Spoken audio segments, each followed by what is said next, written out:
Welcome, child of the elder blood. We knew you would return.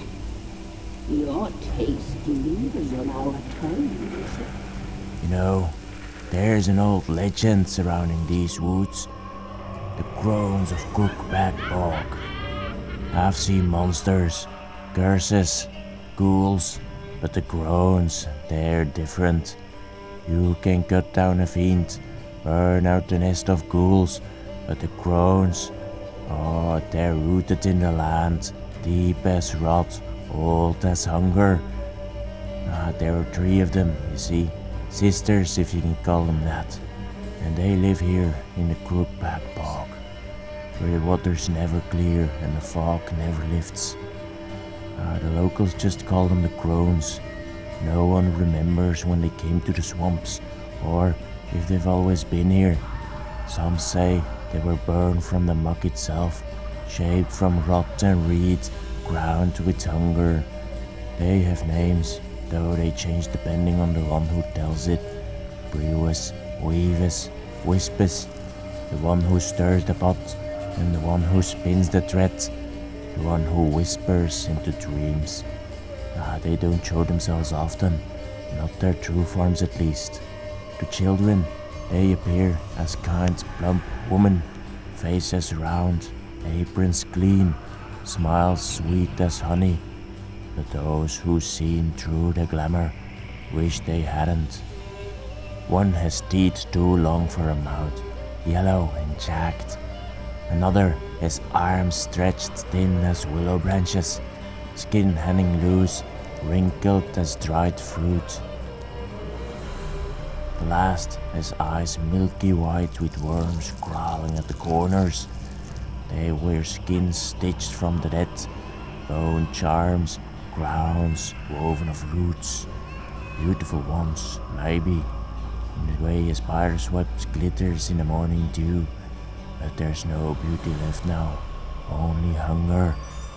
The people of the bog, they fear the Crones, but they also worship them, bring them offerings of grain, milk, and even blood. They leave their children at the edge of the bog when mouths are too many to feed.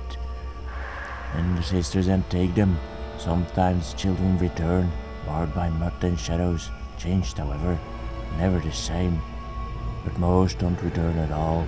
Their laughter and echo in the reeds, faint, like wind chimes made of bone.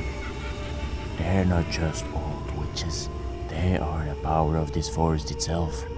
They weave fates, cut threads, and whisper into dreams. You might think you've made a choice, but more often than not, it was one of theirs. They'll bargain with you, promise you health, wealth, love, and always take more than they give. A hand for a loaf of bread, a child for a night of sleep, and a soul for a secret.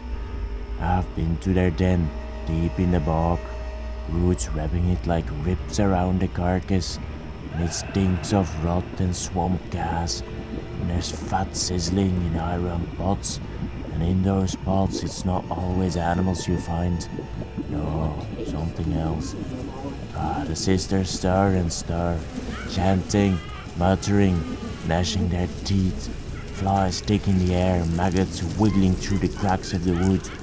Their fire burns with the bones instead of logs, and the walls hung with dolls, dozens of them, maybe hundreds, each one with eyes that seem to follow you.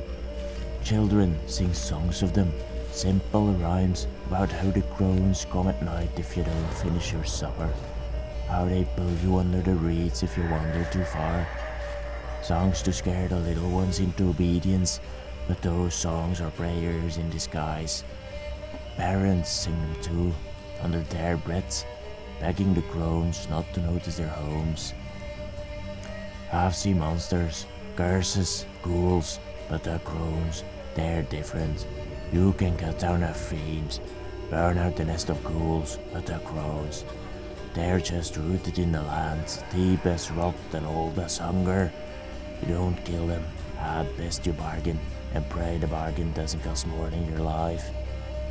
So, If you ever find yourself in Croockback Bog and the fog thickens around you, if you hear laughter, faint and high, like children playing in the dark, don't follow it, don't listen, don't even look, because if you do, you won't walk out of Croockback Bog alive.